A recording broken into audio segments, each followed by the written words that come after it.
सण समारंभ सुरू झाले आहेत आणि आपल्याला मिठाई आणायला लागणार. पण सध्या भेसळयुक्त पदार्थ इतकं मिळत आहेत ना, की अजिबात आणायची इच्छा होत नाही. त्यामुळे ती घरच्या घरी आपण कशी बनवायची तेही मार्केट स्टाईल, चला तर बघूया. पण त्याआधी एक विनंती आहे, चॅनलवर नवीन असाल तर आत्ता चॅनलला सबस्क्राईब करा, कारण असलेच नवीन रेसिपीज किंवा रेमेडीज मी आपल्या चॅनलवरती घेऊन येत असते. घरच्या घरी अगदी कमी साहित्यामध्ये 10 मिनिटात बिना गॅस वापरता ही मिठाई आपण बनवू शकतोय. यासाठी आपल्याला लागणार आहे 1 वाटी डेसिकेटेड कोकोनट. त्यासाठी आणखीन आपल्याला लागणार आहे कंडेन्स मिल्क, तेही अगदी 4 चमचे. यामध्येच आपण 2 चमचे मिल्क पावडर ऍड करतोय. थोडी वेलची पूड यामध्ये आपण घातलेली आहे चवीसाठी, आणि मी बोललेले ना त्याप्रमाणे 4 चमचे आपण इथे कंडेन्स मिल्क घालून घेतलेलं आहे. हे सगळं मिश्रण व्यवस्थित एकजीव करायचं आहे. आणि यामध्येच आपल्याला बाइंडिंगसाठी अगदी थोडंसं दूध घालायला लागणार आहे. साधारण 1-2 चमचे मी इथे दूध घेतलेलं आहे. संपूर्ण दूध एका वेळी घालू नका, थोडं थोडं टाकून आपल्याला हे मिश्रण छान व्यवस्थित गोळा मळून घ्यायचं आहे. हे बघा, उरलेलं दूध देखील मी इथे घालून घेतलेलं आहे आणि याचा एक छान गोळा आपण तयार करून घेतलेला आहे. आता यामध्ये स्टफिंगसाठी आपण काही इथे मेवे घेतलेले आहेत. काजू, बदाम आणि पिस्ता मी इथे छान व्यवस्थित बारीक करून घेतलेले आहे. आणि त्यामध्येच आपण थोडीशी 1 चमचा भर खसखस इथे घालतो आहे. पॉपी सीड्स ही भाजून घेतलेली होती. याला आपण इथे व्यवस्थित त्या ड्रायफ्रुट्समध्ये मिक्स करतोय. आणि याला बाइंडिंगसाठी आपण जे आत्ता डेसिकेटेड कोकोनटचं जे आपण मिश्रण तयार केलेलं, त्यातनंच एक गोळा घेऊन आपण या ड्रायफ्रुट्समध्ये मिक्स करतो आहे. आणि यातच थोडा मी इथे हिरवा कलर घातलेला आहे. माझ्याकडनं जरा जास्त झालाय, सांभाळून घाला. आणि हे आपण छान व्यवस्थित ग्रीन कलरमध्ये हे मिश्रण तयार करून घेणार आहोत. याचा देखील आपल्याला गोळा तयार करून घ्यायचा आहे. त्यासाठी गरज पडल्यास आपण इथे 1 चमचाभर दूध घातलेलं आहे.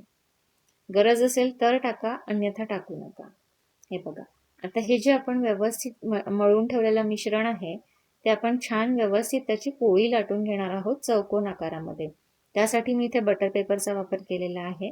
बटर पेपरवरती लाटल्यामुळे ती चिटकणार नाही आणि व्यवस्थित ती आपल्याला रोल देखील करता येईल.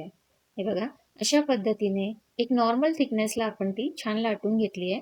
आणि त्यामध्ये हे जे ड्रायफ्रुट्सचं मिश्रण आपण करून ठेवलेलं, त्याचा देखील रोल करून आपण इथे त्यामध्ये ठेवतो आहे. आणि आता याला छान व्यवस्थित टाईट असा आपण रोल तयार करणार आहोत. हे बघा, इथे दाखवतेय मी. हातानेही आपण घडी करू शकणार नाही आहोत, त्यामुळे आपण बटर पेपरच्या सोबतच हा रोल टाईट करणार आहोत. अशा पद्धतीने मी याला व्यवस्थित एक लेअर पहिले गुंडाळून घेतलेली आहे. त्याला व्यवस्थित आपल्याला दाब देऊन चिटकून घ्यायची आहे. त्यानंतर परत आपण त्याला दुसरी लेअर देऊन घेतलेली आहे, दुसरी घडी घातलेली आहे. याला देखील तुम्ही हवं तर गोल आकारात, हवं तर चौकोन आकारात, हवं तर त्रिकोण आकारात, तुम्हाला हवं त्या शेपमध्ये तुम्ही याला करू शकता. बरं, तुम्हाला जर असा रोल करायचा नसेल तर तुम्ही याचे छोटे गोळे करून त्यामध्ये ही छोटी छोटी स्टफिंग गोळे करून भरू शकताय आणि याला पेढ्याचा आकार देऊ शकता.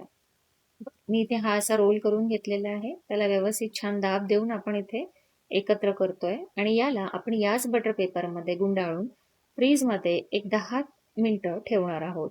10 मिनिटांमध्ये ही छान व्यवस्थित सेट होते आहे बर्फी. आणि त्यानंतर मी तुम्हाला ही काढून दाखवते. हे बघा, आता मी फ्रीजमधनं काढून घेतलेली आहे. आता आपण याला कट करायला घेऊयात. एक शार्प नाईफने तुम्हाला ही व्यवस्थित बर्फी कापून घ्यायची आहे. बरं, आता इथे जर तुमच्याकडे सिल्वर पेपर असेल तर तो तुम्ही इथे लावलात तरी चालेल. माझ्याकडे अवेलेबल नव्हता, मी सिल्वर डस्ट इथे नंतरून लावलेली. ही बघा, ही फ्रीजमधनं मी काढली आहे 10 मिनिटात. मी बोलले ना, अगदी 10च मिनिटात ही तयार होते. त्याप्रमाणे 10 मिनिटांमध्ये ही आपली छान सेट झालेली आहे बर्फी. आता याला आपण छान व्यवस्थित कट करून घेऊयात. साधारण अर्धा इंचाच्या अंतरावरती कापून आपण याची बर्फी कट करून घेतलेली आहे.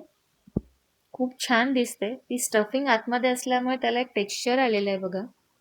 आणि मार्केटमध्ये जी मिळते ना, अगदी तशीच चव याची झालेली आहे.